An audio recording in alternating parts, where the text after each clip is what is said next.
All right, we are live tonight with John Carroll, who is running for Florida State Legislative representing District 53. Is that the? Yep. Ah, you did your homework. Ah, it's kind of my job. Yeah. Okay, so let's introduce yourself first. Let's tell everyone your name, the area that you're representing, and if you have any opponents in your primary. Yeah. John Carroll, I am running for Florida State House District 53, as you said. That district is the western half of Hernando County and northwest Pasco County. Um, and I have a Democrat opponent, I have a third party opponent, and I do have a primary opponent in the Republican primary. So that's what I've got. Okay, so we need to get you through the primary so that you can battle it out in November against the Democrat. And I think, isn't there an independent or someone on your ticket too? Third party. There is somebody Okay. from the Constitution Party who's running. Okay. All right. So Hernando County, little portion of Pasco, rapidly growing. A lot of people Yep. know, towns like Brooksville, Spring Hill. Um, Yep. as a state representative of that area, how do you think you should be an advocate to have balancing residential, development as it comes with the strain of our local roads, our utilities, our schools? So I do have some background in that. So I used to be on the County Planning and Zoning Commission a few years back before the governor appointed me to the Housing Authority. And at the time, I was on from 2021 to 2022. And at the time, Hernando County was the third fastest growing county in the state when it came to population. And we do see a lot of development and everything that's going on over here in Hernando now. Um, there's so much so, like, and we've been hearing this from some of our county commissioners that are pointing out, people are complaining about like the development going on right now. The funny thing is, I know things are a different speed in, say, Pinellas County or, say, Miami-Dade. Hernando County, a lot of the stuff that's going on now, they're pointing out that this was stuff that was approved a decade ago. So stuff that they have considered, reviewed, or approved in the last year, ground hasn't even been broken yet. Maybe a couple places, maybe a couple. But for the most part, it's stuff from a decade ago. So we do have a lot of development going on in this county. But at the same time, we're starting to see a slowdown in terms of the growth and development here in Hernando. And I think we're seeing this around statewide is we're at a point now where, during COVID and everything that happened, so many people were moving to Florida left and right. I mean, we were getting, I think they were saying like hundreds of residents, per day statewide or, sometimes thousands. And now we're actually getting to a point where Hernando's still seeing growth, but it's a much slower growth. So my thing when it comes to the development is honestly it's weird because in Hernando's case we're not even seeing stuff that's been talked about in the last year or two. This is stuff that was being developed a decade ago, which is just crazy to think. I left the Planning and Zoning Commission 4 years ago. In a few months, it'll be 4 years. And to know that most of the stuff that we reviewed then is not even being developed right now is just insane, just because of that. But I mean, in some ways, I get that and I like it because it means that, okay, they're taking more time trying to be due diligent, which that part's okay. But I don't know what it's like elsewhere. Like, I don't know how fast, like if say in Pinellas things get approved, are they breaking ground in the next month or two? Probably not that fast, but like how fast is it? I don't know, especially in a case where Pinellas, where it's almost packed. Yeah.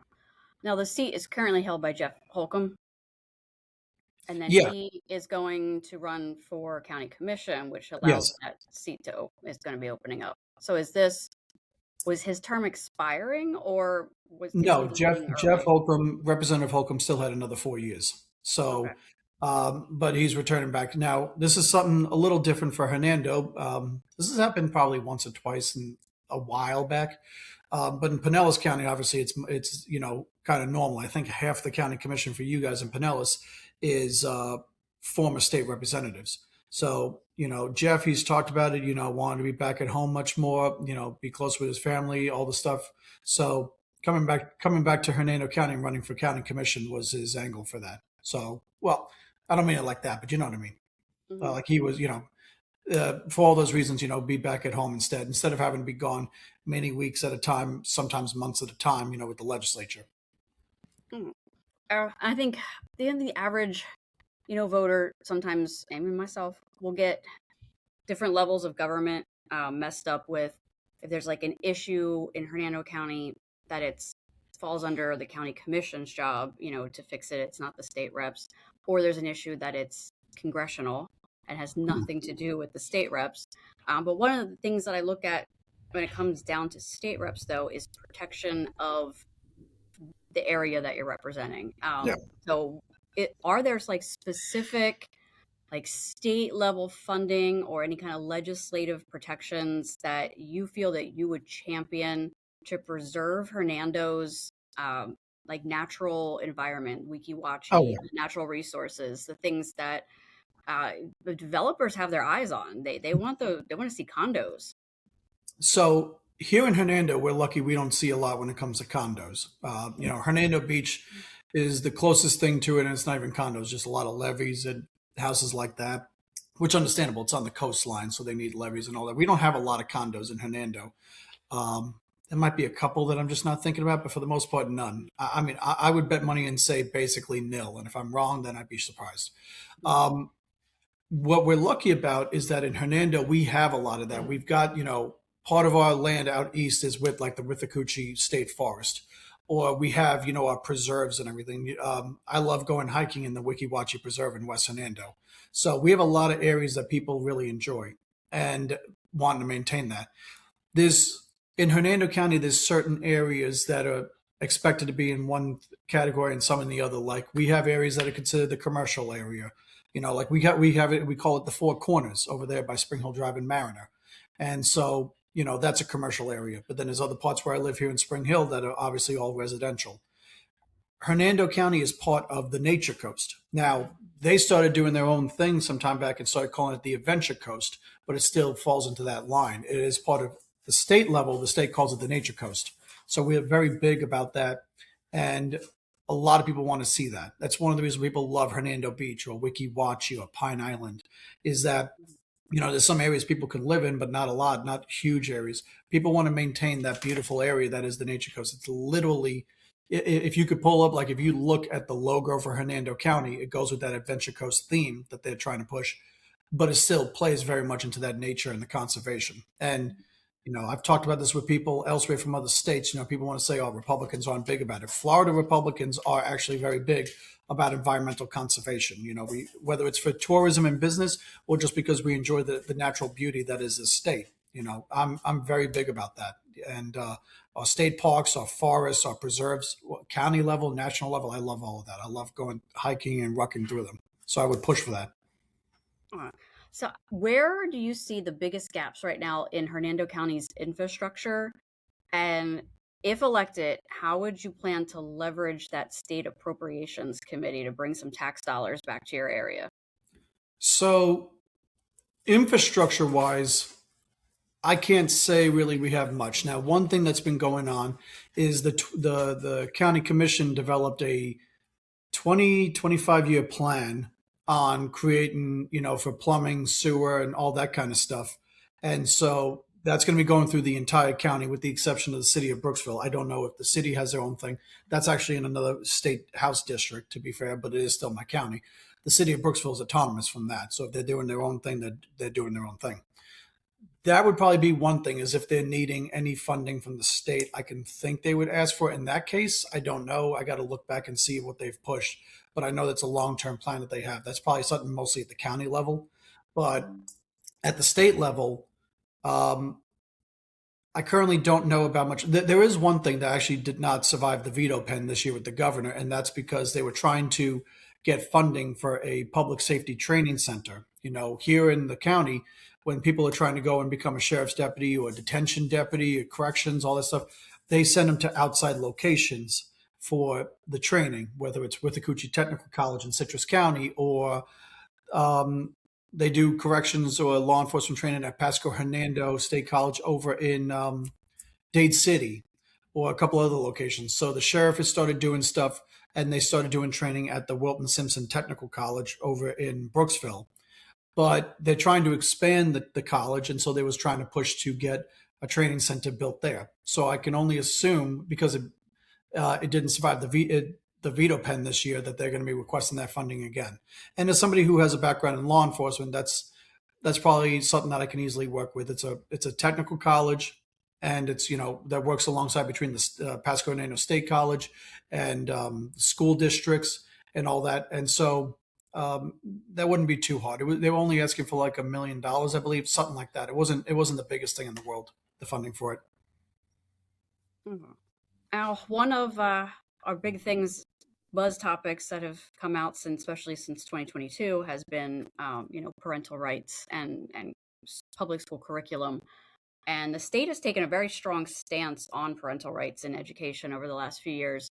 So, Yep. how, as a state rep, would you plan to support or build upon the policies the state house has already, kind of worked on?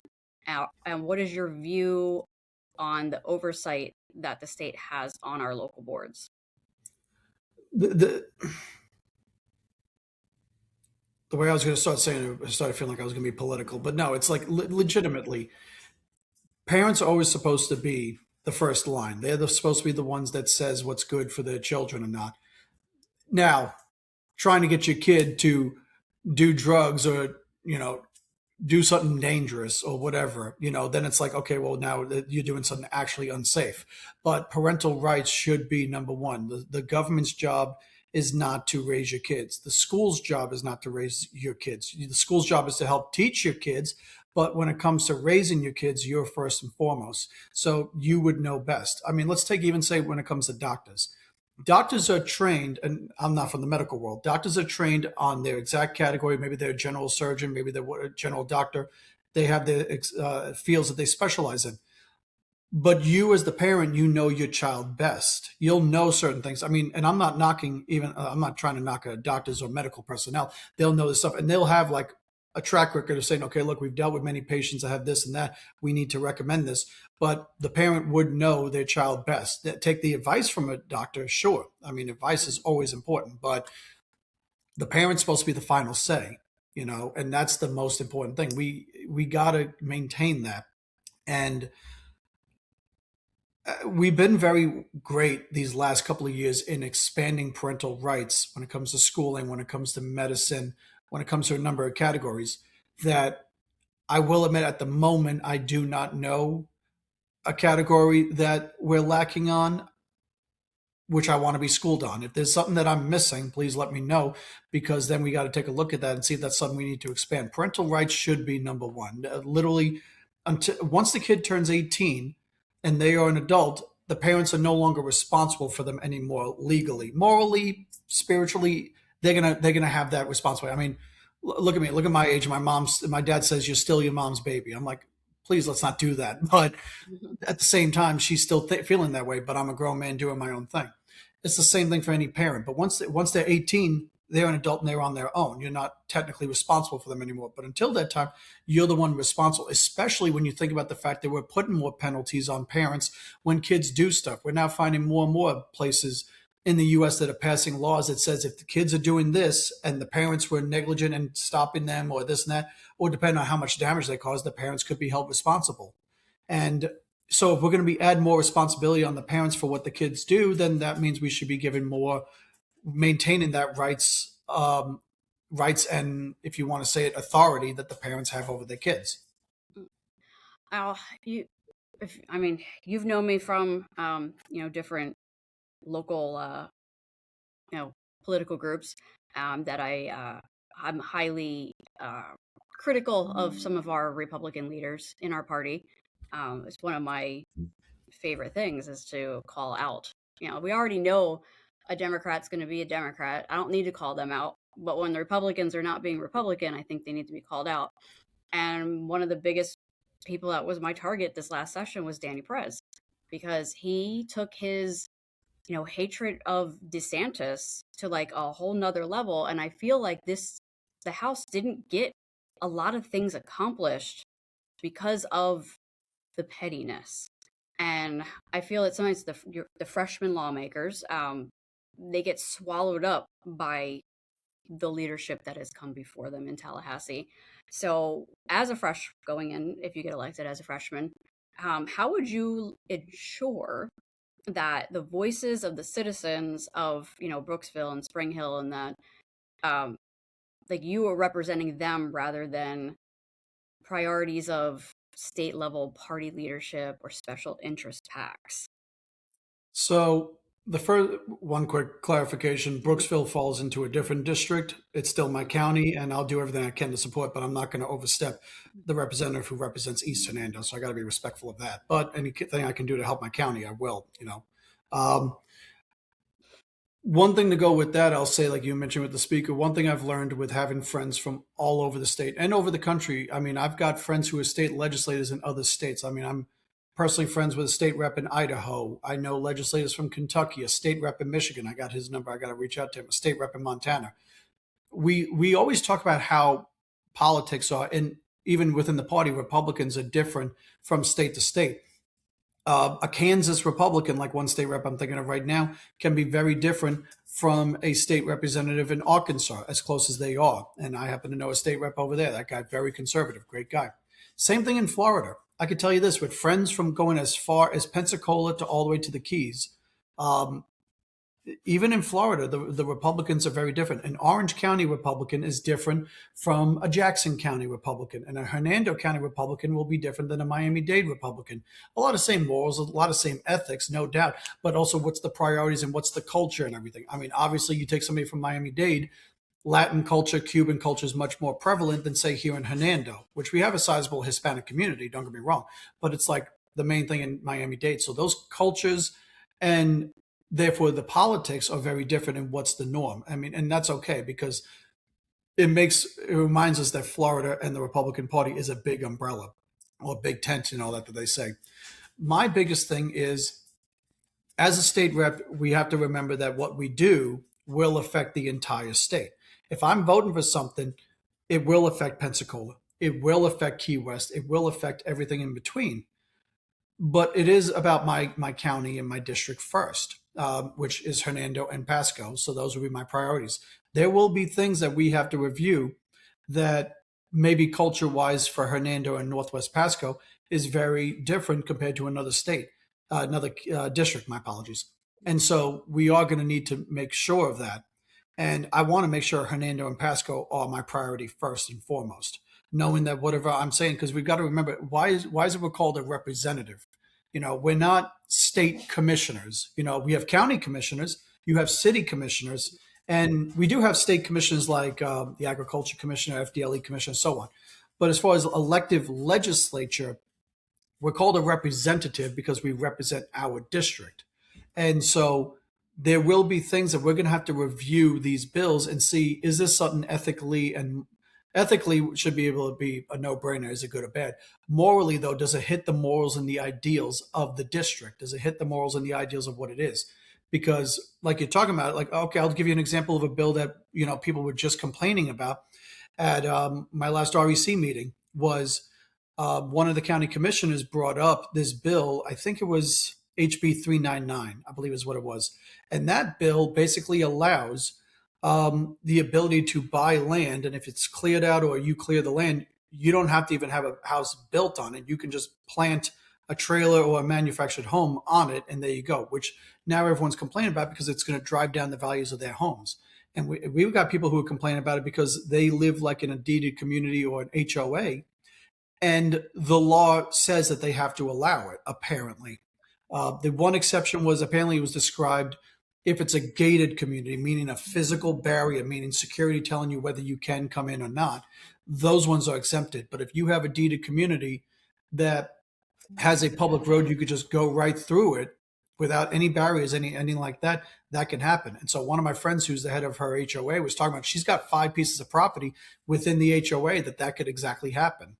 And so the thing is now is that this was something that was done. It probably was done because of problems in one county somewhere in the state. This has happened at times, whether it was something from Miami-Dade or Orange County. I've heard that a few times. Could be somewhere else that they did this because local government was causing too much constraints, too much problems, And so they did this. But now the problem is the backlash is that it affects the entire state. And this is what I'm going with my example is that maybe they had some kind of draconian local government going on somewhere. I'm guessing because I don't know the backstory of that bill. I had to hear about this at the meeting.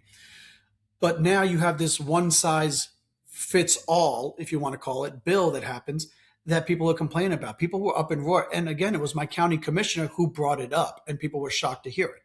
So that's something that we would have to take a look at. And that's something where I would have to review and be able to vote as representing my counties, and seeing that the main part of my district, which is Hernando County, clearly is not liking this possibility. I mean, I understand the whole getting a trailer, or if you got these areas that have those and everything, I'm not knocking. I'm not knocking anybody who lives in a trailer or a manufactured home. You know, I got a friend who moved into one of those and like lives the RV life, and they love it. They like this so much better than the house they have. So I'm not knocking. But if you do have a community that has all these homes, this and that, $200,000, $300,000, and then you have somebody that builds this house and I mean, buys this property and puts a house right there, a manufactured home, and now everyone around their housing value drops, say 20%. Now they're all taking a hit because of that. And I'm also not knocking if someone says, well, what about the temporary? Because when I was on Planning and Zoning Commission, we had that. People whose homes were destroyed or damaged from a storm, that they're asking to put like a trailer or a manufactured home or something temporarily while they rebuild the house. That's an exception to the rule, not the rule to the exception. Or say the case where you're only supposed to have one dwelling on your home. This is something we also did on P&Z. But you were asked to have a second, like a trailer or one of those small mother-in-law homes, literally because mom is in her 80s, wants to still be independent, but you want her close to you. So we would pass those kind of things as well, because that makes sense. So I'm talking about exceptions. I don't need anybody trying to say, oh, what about this case and that? I'm giving those exceptions. And I there's mean, in strict HOA covenants, you're not HOA rules supersede the state. So some people live in those gated communities. They're not going to have a home with a trailer on it. So that's the way it was explained to me. I got to look more into it, but this is how even the commissioner was saying was that apparently in a gated community they don't have to worry about this. Physical barrier creates exclusivity. When there's no physical barriers, when you can just drive through it, there's a small, I don't know if it's an HOA, but there's a small deeded community right by my mom's house, for example, like a block and a half away, something like that. You can just drive through it. And I would. I mean, when I'm leaving her house and I got to go to the store or something, I will go that way, go visit her, spend some time, whatever we're doing, family function. And then when I'm leaving for the day, and let's say I got to hit the store on my way home, I take that way because that's the fastest way to a Publix on my way home. I'm driving through that. That community does not have physical barriers.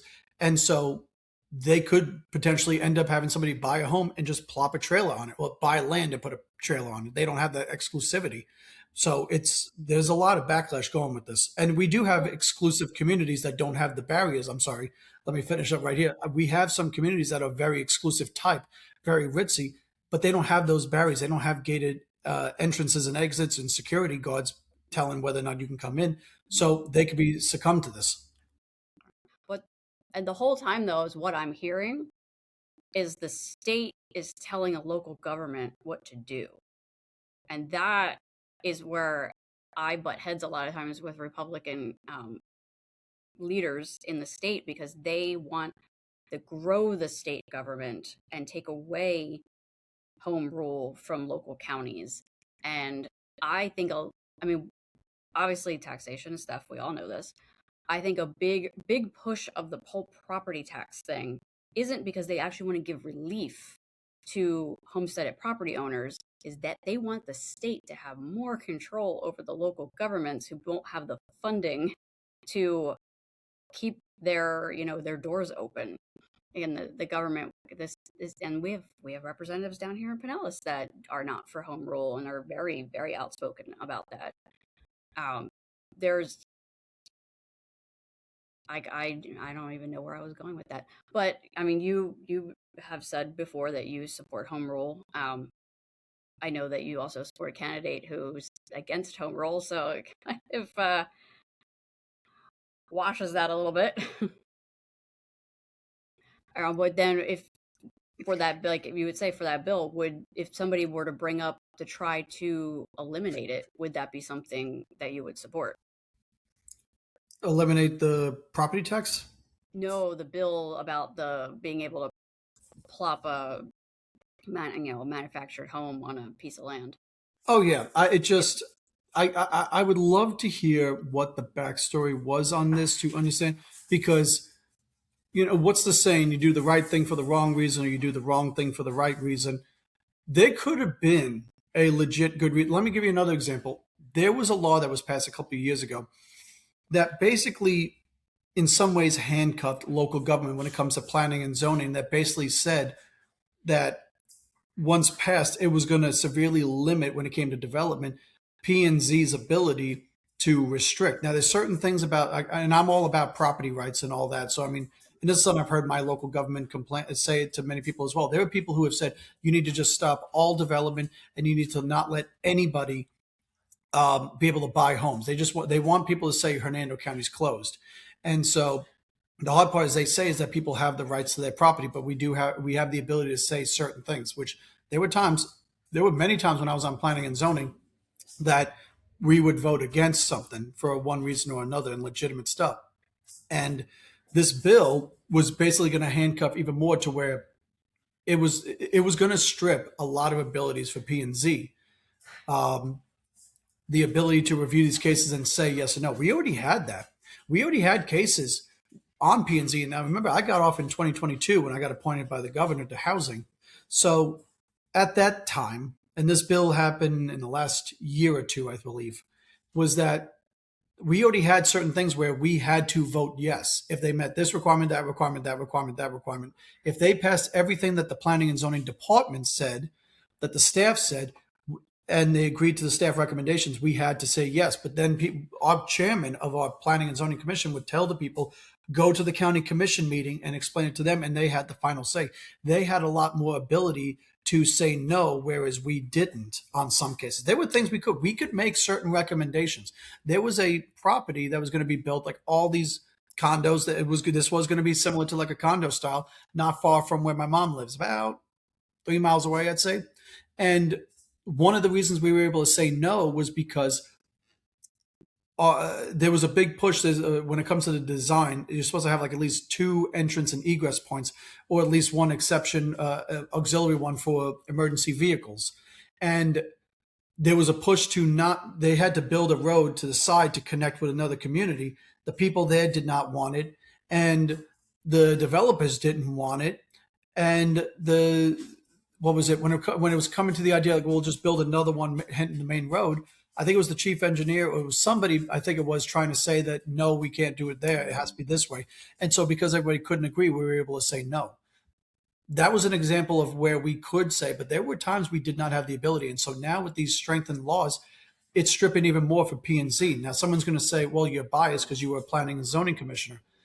Yeah, I could say I was biased because I did that. It's been 4 years almost since I left that, but it was also knowing that the final say went to the county commission. Like, there a lot of stuff we voted on, the big stuff would go to the BOCC for final say. And if we were strapped, now this new thing is strapping the county commission and what they can say yes or no. So it does strip that local government ability.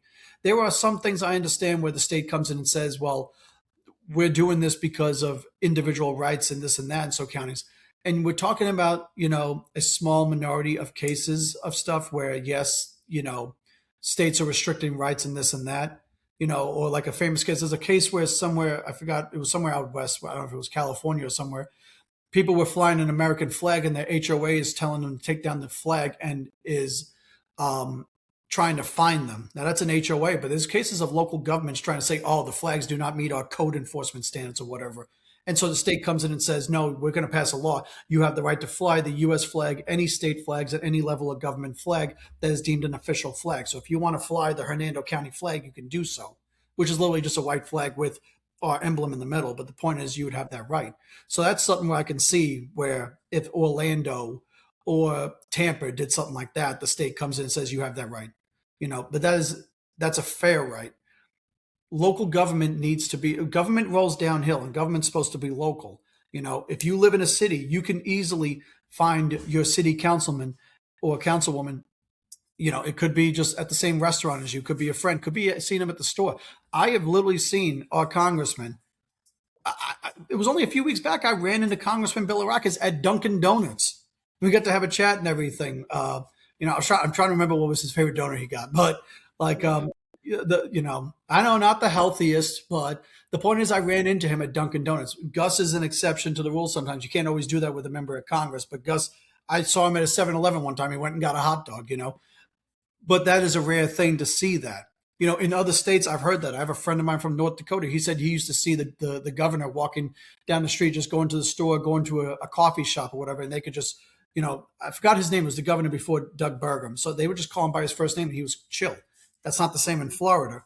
But that's the thing, is local government is supposed to be supreme. There were categories where the federal government is top notch.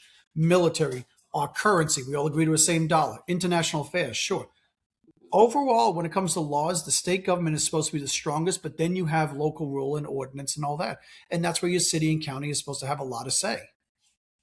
So you got to Yeah. find that balance. You got to find it's very hard sometimes to find the balance. There are areas where the balance is clear.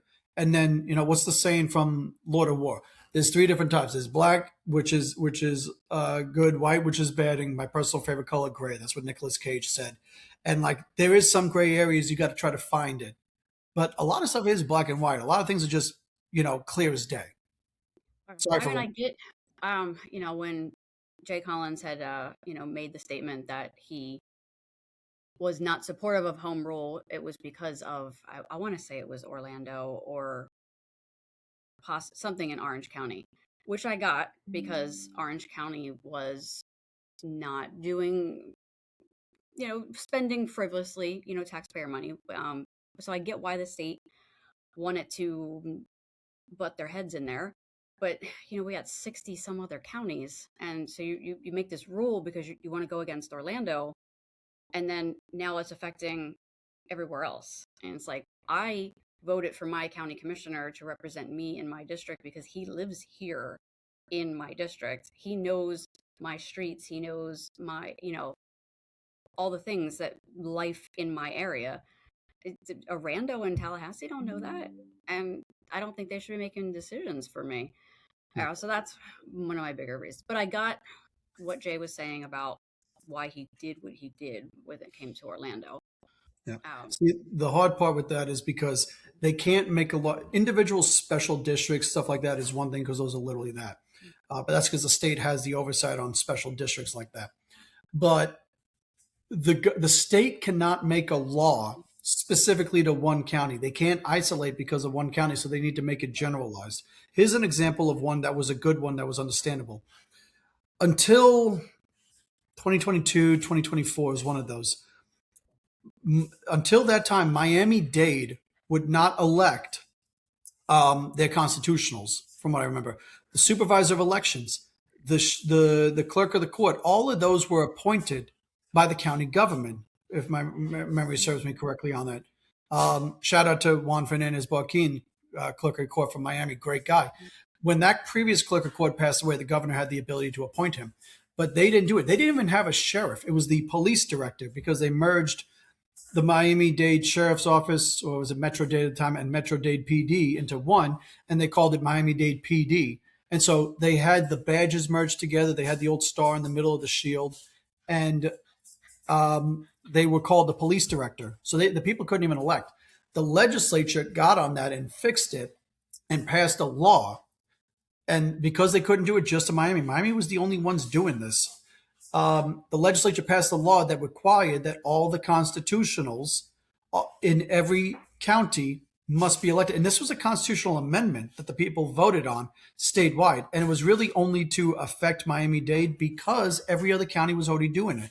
The one constitutional officer the Constitution says can be appointed or elected, depending on the county, is the school superintendent.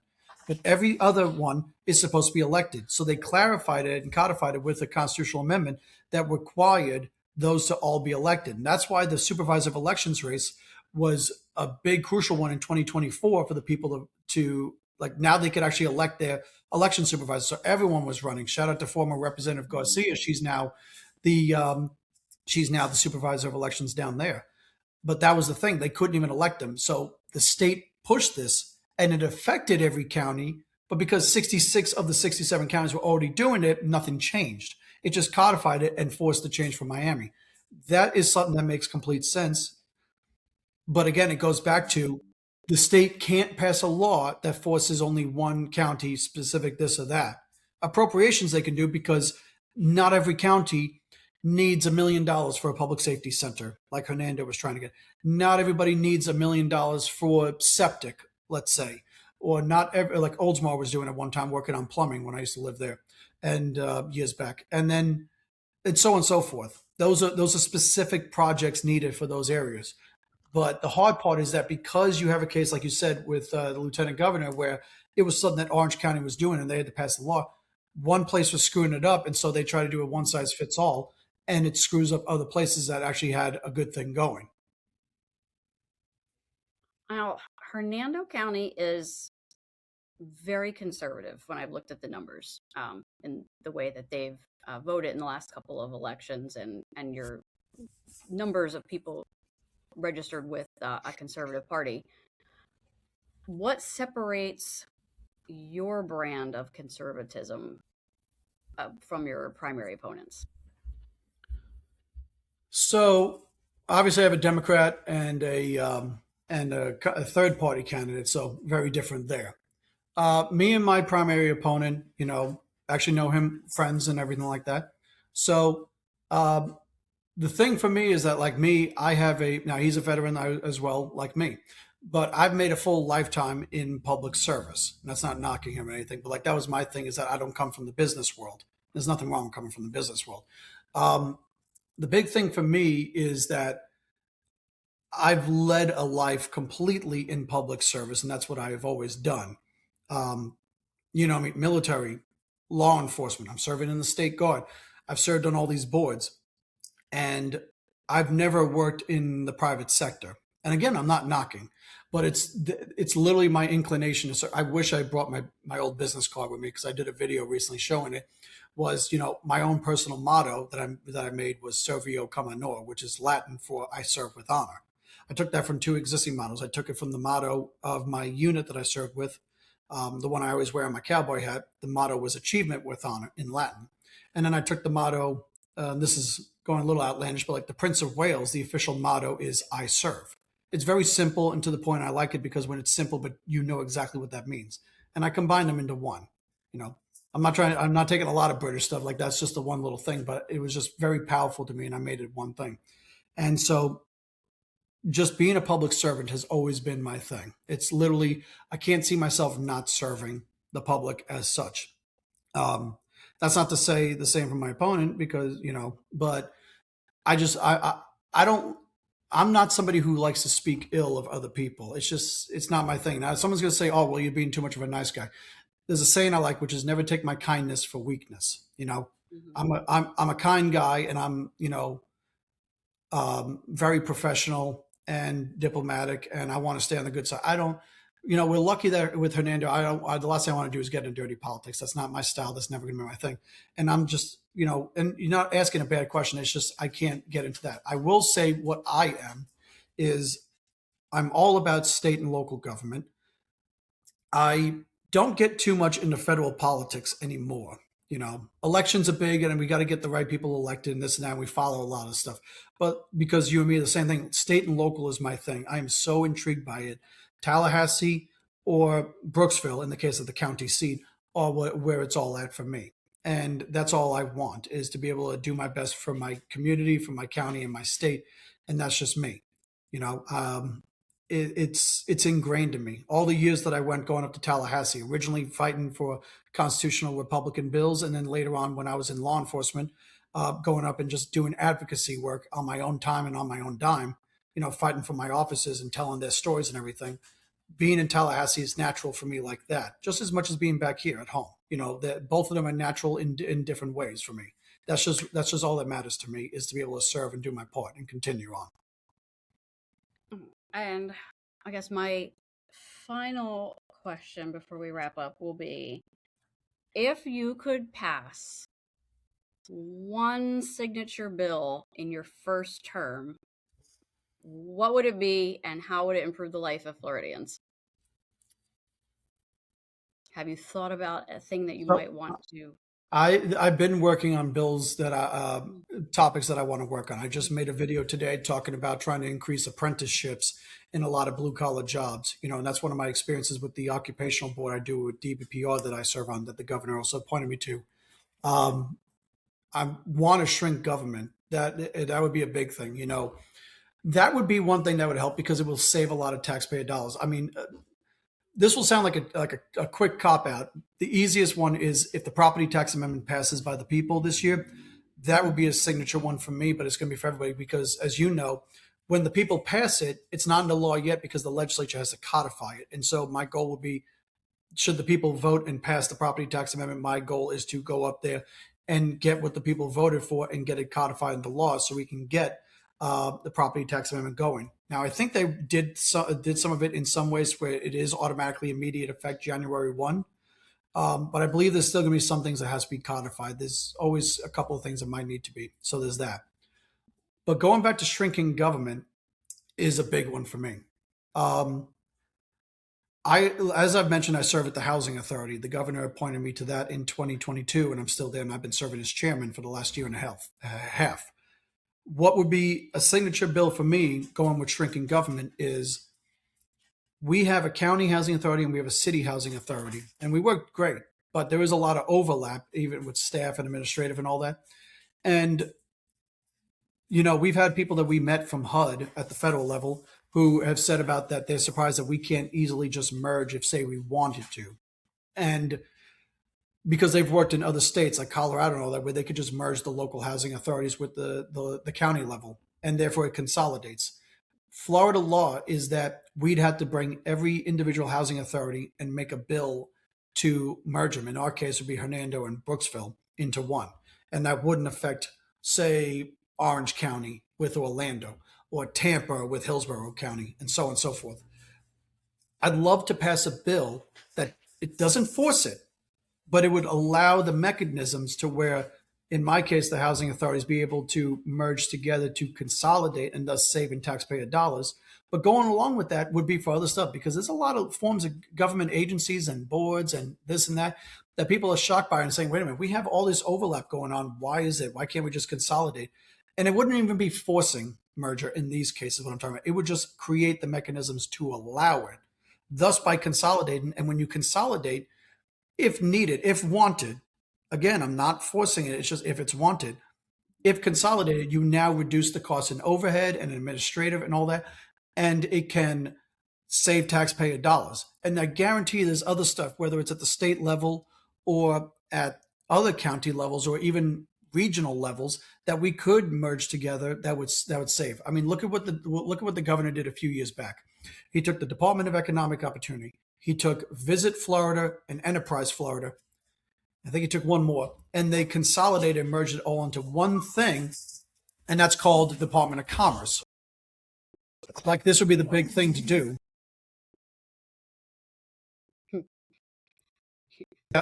Yeah, my dog is starting to bark a little, so I'm muting. The dog is telling everybody that the primary election is on August 18th, and you've got to make sure you're registered to vote by July 20th. Yeah, we have August 18th and November going on with the general. All right, so I have John Carroll here. Let me see if I can share. I want to share if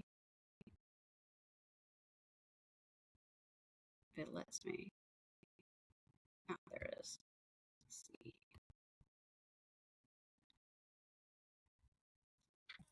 Nice, huh? We got your little logo here with your little cowboy hat. So it's John Carroll. He's running for Florida House District 53. And tell everybody, how can they assist you in your endeavors of running for State House? Do you have a website? Do you have a Facebook page? Yeah. Yep. Website's in final developments to be posted. Following me on Facebook is just John Carroll, and then John Carroll for FL House is the campaign page. Follow my stuff, share my information, get it out there, more views. I've been very fortunate, been endorsed so far by one of my county commissioners, and I've also been endorsed, got the golden endorsement from Congresswoman Anna Plena Luna. So I'm very thankful for that, and help share the more views and the more eyes that get on it, the better for me. and it just helps me get it out there more as we're working the grassroots for this going on. I've been so thankful. All the support I've gotten, all the messages from people that said, "Hey, supporting you, love this. We got to get you out here, talk to people, this and that." It has been it was a whirlwind of emotions when I first filed. It was like happy, it was sad, it was scary, it was exciting, it was nerve wracking, it was moments of being relaxed a little bit. It was everything. And now that the things have simmered down, it's like been going good and everything because I still get more and more messages from people, and it's just been great. And so you can use all the help I can get when the time comes, like to whether it's like door knocking, all that, having volunteers, but then also just like I said, just share my stuff, get it out there. And if you like the stuff, make comments because then it hits the algorithms as well, likes and all that. Just help me get the views out there more because then more eyes get on it and it keeps that traction going, which is what's been happening this whole time. And I see the analytics and it's just been going great. So I'm very thankful for all of that. I just reminded everybody who's going to be tuning in and watching this, after the fact, because I didn't live stream today, is that all politics are local, and don't get more local than voting for your state house, representative, because these are the races that are crucial for your day-to-day life. And these type of politics, to me, I don't even pick a partisan side because we all need to eat. We all need to have electricity. We all need to drive on roads. We all need a safe school and a safe neighborhood. So it doesn't matter if you're Republican or you're Democrat. It's about picking the candidates that will make our life better here as Floridians. So that's going to wrap up our conversation tonight with John Carroll. I want to thank him for coming on. He's candidate for Florida House District 53 up in Pasco and Hernando County. So make sure you share this with your friends that are in that area so that they can check him out. But whether you live in Spring Hill or you live, I don't know, in Pinellas County, doesn't matter because the decisions made in Tallahassee impact our life every single day, from our property tax, insurance, from how our schools are ran, from everything. It's how we respond to storms. All of it comes down to electing, the best representatives. So if you want to look further into John's platform, make sure you check out his campaign page, his Facebook page. Connect with him directly. He's got contact information on his site. I just checked it. And don't forget, Florida primary, like I said, August 18th. You have to be registered to vote by July 20th. We are a closed primary state.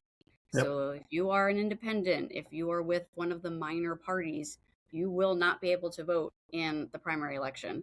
And I get why people in this heated environment today don't want to identify with the party. But then you let other people choose your candidates for November. And that doesn't sit well with me. So pick one of the birds, either the left bird or the right bird. But if you pick the right bird, you can vote for John in the primary election. Well, I'll see your bird and I'll show you a dog. Oh, is that the one that was just barking? Yeah, Callie can get loud. I thought it was a way bigger dog. Thanks for tuning in. Be loud. To this episode of the Real Heather podcast. If you enjoyed our conversation, make sure you do me a huge favor and follow me on Spotify and YouTube and give a share it with your neighbors. Stay tuned because we are going to continue doing more podcasts like this where we can stay informed, stay local, and make sure that Tallahassee and government doesn't keep them in check. Make sure that we continue to have non-California, non-New York happen to our beautiful state of Florida. Do you have any closing remarks before I sign out today?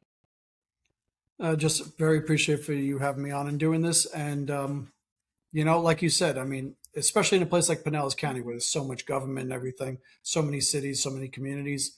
The one thing I would say is to be involved. I mean, what is it? Pinellas County has 24 cities, 3 fire districts, the county level. There's so much, and be involved. Just keep track, talk to your city council members and your commissioners. And if you want to be involved, look at even getting on one of the city boards or even look at running for office, because Pinellas County is something because it's got a population bigger than like 4 or 5 states. But then you have your city levels, which is so consolidated down that you can do so much on a city level. I remember there were things that Congress does. I'm running for state. There are things that Congress does that personally can, hit you in the feels and be very important depending on your views and your morals, no doubt. But not every single day is Congress passing something that affects you every single day. Some things, yes, but not everything is every day. Everything your city and your county does will affect you every single day, depending on what it is. Like you said, whether it's the roads, the infrastructure, sewer, water, public safety, those things affect you every single day. So always I felt people lacked in following their local government because it just doesn't sound sexy enough as a saying, like federal politics and state politics look sexy enough, but local government doesn't entirely. And so look at your city because that affects you every single day, whether you're in a town of 1,500 people like Reddington Beach or a town like St. Petersburg, which is what, 300,000? That government is important to you. And I'm speaking to somebody who's running for state house, but with all my years at county government, the 2 years I was on the city board when I lived in Oldsmar years back, or the 1 year on the planning and zoning commission for the county, or now at the county housing authority for the last 3.5 years, local government affects you every day. And me running for state, it's still local because it's local going to Tallahassee. Don't forget your local government and be involved. All right.